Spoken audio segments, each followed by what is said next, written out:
একজন সাহাবী হযরত ওমর বিন খাত্তাব রাদিয়াল্লাহু তাআলা আনহুর কাছে আসছেন তিনার সন্তানের ব্যাপারে অভিযোগ। হযরত ওমর, এই নাম তো সবাই চিনি তো আমরা সবাই। হযরত ওমর তিনি নরম ছিলেন না গরম ছিলেন? গরম। কেমন গরম? কথা বলার আগে তলোয়ার হাতে, আগে গর্দান কাটতো, পরে কি ফয়সালা হয় দেখা যাবে, ঠিক না? হযরত ওমর এমন সেনাপতি ছিলেন, ইতিহাসবিদগণ লেখেন যে হযরত ওমর আর শুধুমাত্র 6টি মাস যদি জীবিত থাকতো তাহলে পুরো বিশ্ব, সারা পৃথিবী মুসলমানদের পায়ের তলে আসতো, বলি সুবহানাল্লাহ। পৃথিবীর ওই সময়ে যে সমস্ত বড় বড় শক্তি ছিল, সমস্ত শক্তি হযরত ওমরের যুগে ইসলামের ছায়াতলে এসে গিয়েছিল, বলি সুবহানাল্লাহ। আর এখান থেকে আমাদের অনেক কিছু বোঝার আছে, সময়ে বেশি লম্বা করা যাবে না, এই জন্য ওদিকে যাইতেছি না। আজ আমাদের যুবক আমরা শুধুমাত্র পাবজি আর শিখরের পিছনে পড়ে জীবনটা শেষ করতেছি, কথা ঠিক না? PUBG, free fire, Facebook, WhatsApp, Instagram, x, Telegram, এইসবের ভিতরে আমার জীবন শেষ। কিন্তু আমরা কি আসলে এই জাতি? আমরা আজ পৃথিবীতে যে জায়গাতেই যাবেন মুসলমান খালি খাচ্ছে, ঠিক কিনা? সব জায়গাতেই খাচ্ছে, দেওয়ার মতো ক্ষমতা নাই। কেন? আমরা কি খাওয়ার যা? কথা বলেন না, আমরা খাওয়ার যা না। এর মূল কারণ হলো আমরা আমাদের ইতিহাসকে ভুলিয়ে ফেলেছি। আমরা আমাদের ইতিহাস জানি না, ইসলামের ইতিহাস আমরা জানি না। ইসলাম কেমন ছিল, মুসলমান কেমন ছিল, এদের ইতিহাস আমরা জানি না। এই জন্য আমাদের অবস্থা এমন হয়ে গিয়েছে যে আমরা সব জায়গায় খালি মার খাচ্ছি আর খাচ্ছি। আল্লাহ আমাদেরকে হকিকত বোঝার তৌফিক দান করুক, সবাই বলি আমিন।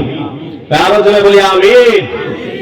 তো মুহতারাম দোস্ত আজিজ, হযরত ওমর বড় কঠিন ছিল। আল্লাহ রাসূল বলেন, আশাদুহুম ফি আমরিল্লাহি ওমর, দ্বীনের ব্যাপারে, ইসলামের ব্যাপারে আমার সাহাবাদের ভিতরে, পৃথিবীর ভিতরে সবচেয়ে বড় কঠিন মেজাজ হলো হযরতে ওমর।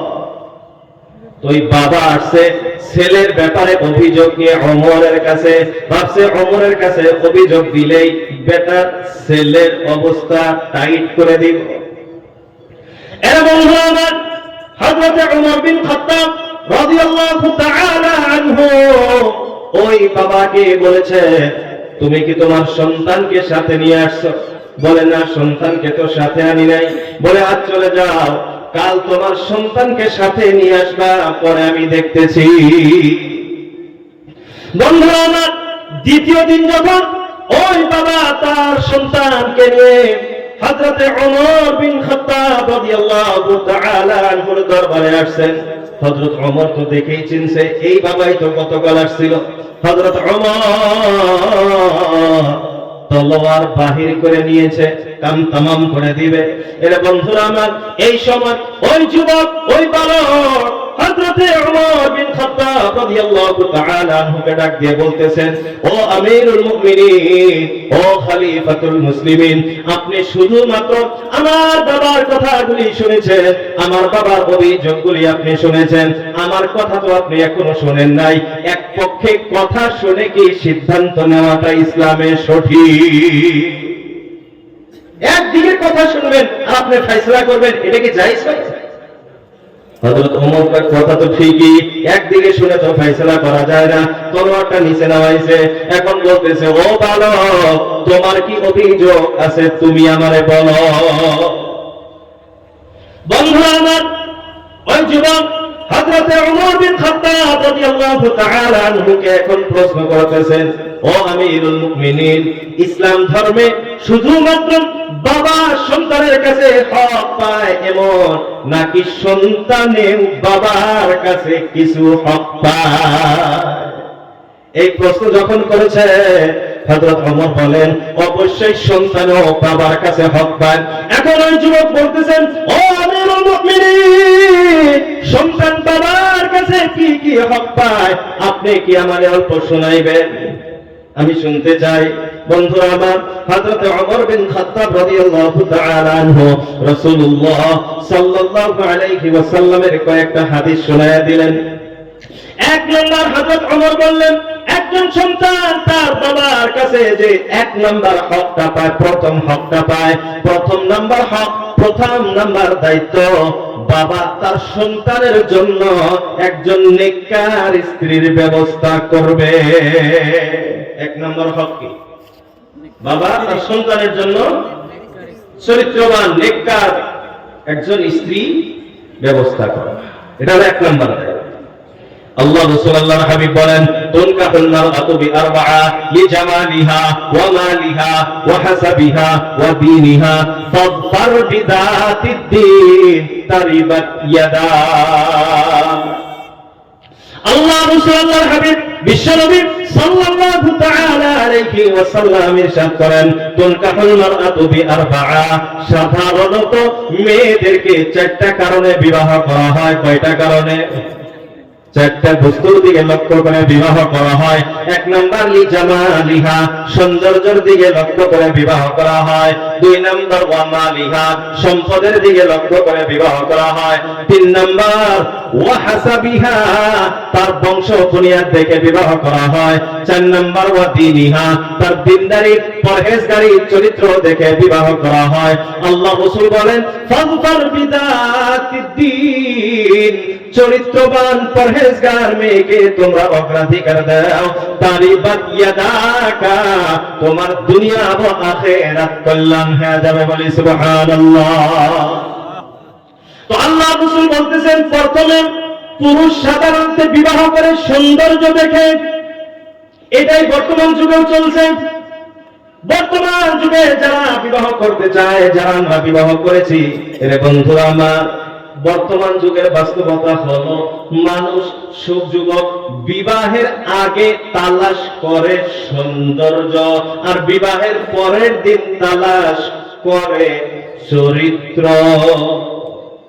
ঠিক না? বিবাহের আগে তালাশ করে কি? সুন্দর লাগে, সুন্দরী হইলে সব না, লেখাপড়া থাক কি না থাক, কোন কোয়ালিটি থাক কি না থাক, কোনো কিছু লাগে না, সুন্দর আছে মানে বাস ওকে, তাই না? কিন্তু বাস্তবতা হলো ভাই, সৌন্দর্য দিয়ে সংসার করা যায়? কথা কয় না, সৌন্দর্য দিয়ে সংসার থেকে না। যুবক বিবাহের আগের দিন পর্যন্ত লাগে সৌন্দর্য, বিবাহের পরের দিন লাগে চরিত্র, সাংসারিক লাগে। এই জন্যই বেশিরভাগ ঘরে বর্তমান ডিভোর্স আর তালাক হয়ে যায়। কিছুদিন আগে একটা সার্ভে দেখলাম, পেপারে পত্রিকায় আসছে, যে যত মহিলার তালাক হয়েছে, কয়েক বছরের রিপোর্ট দিয়েছে, তার ভিতরে 80% যে মহিলাগুলি তালাক হয়েছে সব সুন্দর মহিলা ছিল। 80% কাদের তালাক হয়েছে? কথা কয় না, সুন্দর মহিলা। কেন? ওর সৌন্দর্য দিয়ে সংসার চালানো যায় না। এই জন্য আল্লাহ রাসূল কি বললেন? চরিত্রবান, ফাযফার বিযাতিদ দীন, দিনদারকে তুমি অগ্রাধিকার দাও। যদিও তার চেহারাটা কালো হয়, যদিও ধন সম্পদ তার কাছে কম থাকে, যদিও বংশবুনিয়াদে কিছু কম থাকে, যদি মেয়ে চরিত্রবান হয়, যদি মেয়ে দিনদার হয়, তারিবাত ইয়াদাক, তোমার দুনিয়া ও আখিরাত কল্যাণ হবে। কেমনে? বলে দুনিয়াতে সাময়িকভাবে কিছুদিনের জন্য তোমার হয়তো মন খারাপ হইতে পারে, কিন্তু আল্লাহ রাব্বুল আলামিন তোমার ওই স্ত্রী ঘরে এমন নেককার সন্তান আল্লাহ রাব্বুল আলামিন প্রদান করবেন যে ওই সন্তানের মাধ্যমে আল্লাহ তোমার চোখকে, তোমার দিলকে ঠান্ডা করে দিবে, শীতল করে দিবে। বলি সুবহানাল্লাহ। কিন্তু আমরা খালি সৌন্দর্য। এখন কি করবো? সৌন্দর্যের পিছনে ঘুরবো না দিনদারের পিছনে ঘুরবো? সবাই বলেন না। যারা আমরা বিবাহ করেছি এনারাও একটা দোয়া আমি শিখাবো, এটা বেশি বেশি করবেন। আর যারা এখনো বিবাহ করেন নাই বা করার নিয়ত করতেছেন, আর আমরা যারা মুরব্বী আছি, অভিভাবক আছি, গার্জিয়ান আছি, আমার ছেলে সন্তানকে আমরা বিবাহের ব্যবস্থা করতেছি, আমরা এক নম্বর কোয়ালিটি দেখবো কি? দিনদারি আছে না ছেলের ভিতরে এবং মেয়ের ভিতরেও। দিনদারি পরহেজগারি আছে না নাই? আমাদের এখানে পুরুষ ছেলে হইলে যদি সরকারি চাকরি থাকে তাহলে তো 10 খুন হয়, কালেমাও জানা লাগে না, কালেমাও না জানলে চলবে, খালি সরকারি চাকরি হয়ে গেল। আমাদের এলাকার কথা বলতেছি, এই এলাকার কথা আমি জানি। সরকারি চাকরি হইলে ছেলে যেমন হোক, মদ খোর হোক, জুয়াবাজ হোক, মেয়েদের পিছনে ঘুরনো, কি আছে আছে, সরকারি চাকরি আছে 10 খুন। আর মেয়েদের অবস্থা হলো খালি সুন্দর হইলে আর কিছুই লাগে না, কি আছে আছে।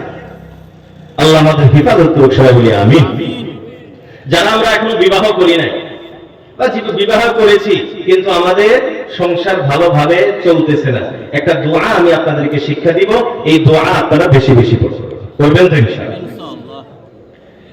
মানুষ অল্প বয়সে যে বৃদ্ধ হয়ে যায়, মানুষ অল্প বয়সে যে বৃদ্ধ হয়, বুড়ো হয়ে যায়, তার মূল কারণটা কি সবাই বলেন না? মূল কারণ কি? টেনশন।